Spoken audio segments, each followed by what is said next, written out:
Welcome back guys to Koolrunningschess, and today I'm going to be showing you a game where I played against one of Jamaica's best players, Princefelixiii, as otherwise known from the Two Brothers channel, Angelus McDonald, right? So in this game was a bit a while ago, it's a couple years ago, right?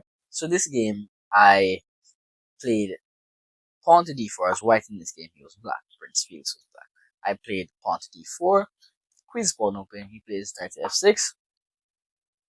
Very common idea. Knight f3, just seeing what my opponent is going to do. He plays g6. So in this moment you're saying that he's going to go in King's Indian defense. So I played pawn to c4. Pawn to c4. He plays pawn to d5, so just posing into the Grunfeld defense. Okay, the Grunfeld defense is a very tricky opening, right? So if you know your lines, you can come out of this and you can study your lines against Grunfeld. I play knight to c3. We continue bishop to g7, then I take, and I took the pawn on d5. That is what I'm going into the Grunfeld line. Knight takes, pawn to e4, taking the center. And the Grunfeld is this weird opening that it gives you this false sense that you're controlling the center of the board, right? When in fact, in all honesty, you're not really controlling the center of the board, because black is going to counter attack you back in the center of the board and try to look to damage your central pawn, or try to look to win a pawn from you. Knight takes on c3, pawn takes back on securing the center of the board, c5, putting more pressure on the center of the board, bishop to e2, because the pawn is protected 3 times, so you don't really have to worry about it. Black castle, get this king on the center of the board, which is totally fine. And white castles as well. White castles their king here. White castles their king here. Just to get the king on the center of the board. You don't really have the castles yet. Now what I like to play is pawn to a3. And it is okay. Knight to c6, applying more pressure to the pawn. Bishop to e3, putting another defender on the pawn. Bishop to g4, trying to get rid of one of the defenders of the pawn, and then I went pawn to e5. Most of these things is common. You can easily get out of this. Queen to a5, putting pressure on the weak c3 pawn. A lot of people in the Grunfeld switch up their move order. So usually we'll probably see bishop to queen to a5 a bit earlier in the game. So it all depends. You have to try to play these openings and remember these things. Remember your lines. Queen to b3, simply protecting the pawn. The pawn has enough defenders on the d4 pawn, so you don't really have to worry about it. Also getting the queen off the same line as the rook to pin the pawn.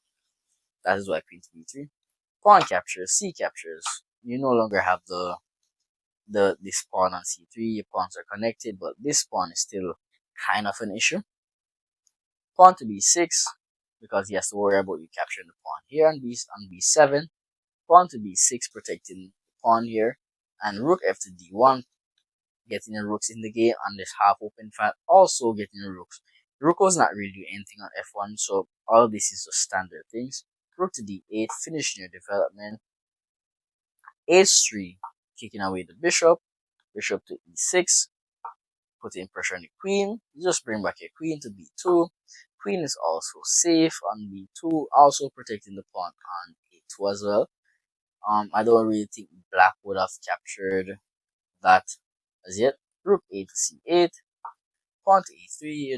You want to move your rook, but you don't want the rook to be tied down to the a pawn here. So you always want it. So in this game, everything here is just natural for you. You shouldn't be really thinking that much. Queen to d5, rook a to c1. I know white's development is finished. White has both rooks in the game, right? Knight is developed, bishop is developed. Bishop could be doing much more. Play to c4 to trade off here. And the knight can probably come here to put pressure on this bishop to trade off one of those bishops. This is your weakness in position, the d4 pawn, right? And the more you can possibly trade off some of these pieces, the better it can become for you. But you also want to keep the pieces on the board as well to try and protect that pawn on d4. But trading off the pieces kind of makes it a bit easier for the piece not to be attacked, and you go into a game where you're more control on the center pawn. So you have to worry about him having this queen side majority attack, but for right now, you're just trying to maneuver your pieces. Knight to a5 with the idea of coming to c4. Queen can also come to b3. Knight can also come to b3. You have to watch over the knight. Trading off the rooks. Rook takes. And now knight to g5, putting pressure on the bishop. You want to trade off one of this bishop here. Knight to c4 is always a threat. You can possibly take it. And then but you have to be careful because again the Grunfeld is a very tricky opening to play against. You think that you're better, you think that you're winning, but black have a gotcha type of move. Okay, bishop to f5, bishop to f3, finally getting this light square bishop in the game on a better diagonal. Maybe also preparing to play pawn to d5 with your rook behind it, and the queen also protecting this pawn on e5, but you still have to worry about this bishop being active in the game. That's right now that's the one thing that black doesn't have right now, is that bishop is not really active as yet. Queen to d7, rook to c1, knight to c4, queen to b3, protecting, and also queen to b3 is putting pressure on the f7 pawn. Your knight is already there. And so you're saying that if you ever take my bishop, you're saying that if you ever take my bishop on e3, I'm going to take the pawn on f7 check first, trade the rook, and then take back your knight here on e3. And going into that type of game, you're going to be up a pawn, and also black's king is not going to be the safest.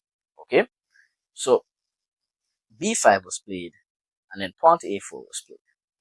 Pawn to a4 isn't the best move because if it takes, you can't really take back as it, but I'm guessing you're trying to just disrupt their pawn structure right now, and you're trying to move this pawn from e3, and you're trying to disrupt their pawn structure, right? The knight is putting pressure on the a3 pawn, and also if they takes, they have a double pawn, and you're just going to drop your queen back to a2. Knight is still going to be under pressure, and the pawn is going to be under pressure. He can't really protect all of them at once, right? So he has to choose which one will he protect. So let's continue. Pawn to a6 was played. You capture, pawn captures, and you're in this position now where you have to create more ideas in the game. So what pieces and what do you need to do? This bishop here is kind of a nuisance. You don't want that bishop to move. So let's kick it out of the bishop. g4, pawn to g4. Bishop can come here, here.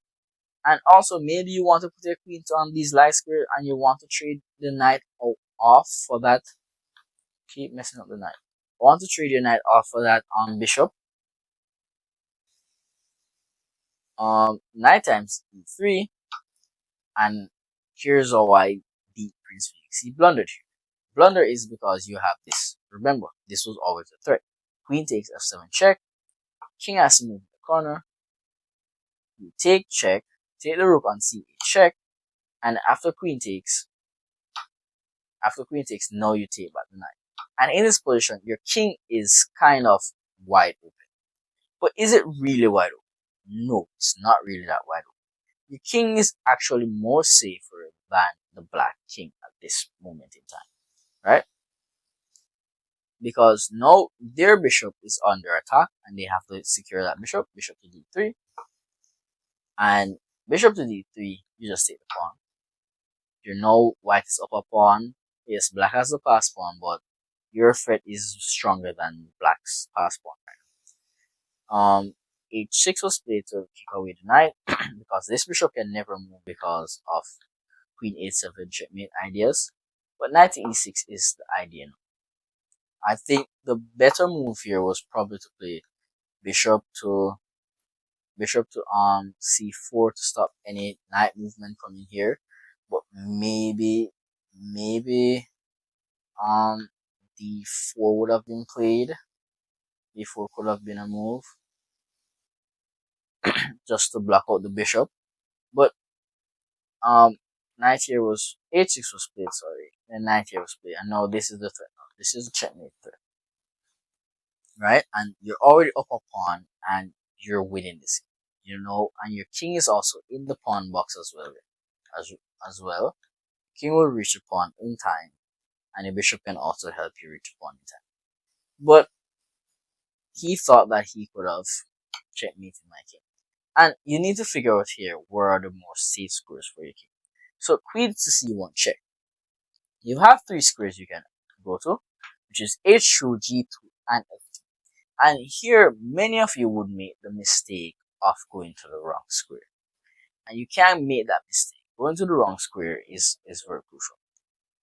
If you play king to f2, I'm assuming you're going to get queen f1 check, king here, maybe queen check here to e1, and then after king comes here, and then pawn push check. Yes, you're just run up into dropping a piece. You just dropped a piece.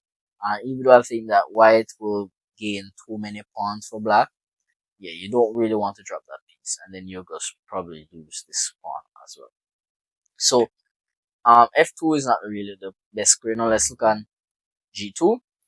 G2 is a bit different now because, but again, it's the same check. King here, then it's the same e1 check, and if you continue to run up, we know that story. And if you go back down, it's more secure right there. And here in this position, h2 is the best square for the king. Why h2 is the best square for the king? Remember, you're threatening checkmate in one move. You're threatening checkmate in one, and that is the most important thing. His queen cannot come back in time to stop the checkmate in one move. His king cannot escape the checkmate in one move. His bishop cannot run away. Yes, the bishop can come here, and you take it, and then you take back, and you're still going to get checkmate in one move. His pieces aren't good enough right here, and he has only one idea left: try and get a perpetual check, or trying to force you into, try to force your king into the position where his pieces most likely can attack you. But h2, he has only a couple checks: check to g2, check to h2, check to d2, c2, and b1, or g1 and h1, sorry, and d and also e5 check. E5 doesn't work because you just capture back and he's still in the same position. Once he goes to g1 or h1, that's a free queen, and that's game over. And if he goes to b2, c2, or d1, you're just playing the simple move: bishop to g2, blocking out the queen check, and he has no more checks here other than giving away pieces, such as the queen and bishop. And this is match set in the game. And you play queen e1, you just played out a check, and then we capture a queen on g7, which is check. And that's how I beat Princefelixiii from YouTubers channel, Angelos, in I think this was a blitz game. Yes, in a blitz game. And it's very important. And I have another game where I played it in a tournament. We've played each other many times in tournaments.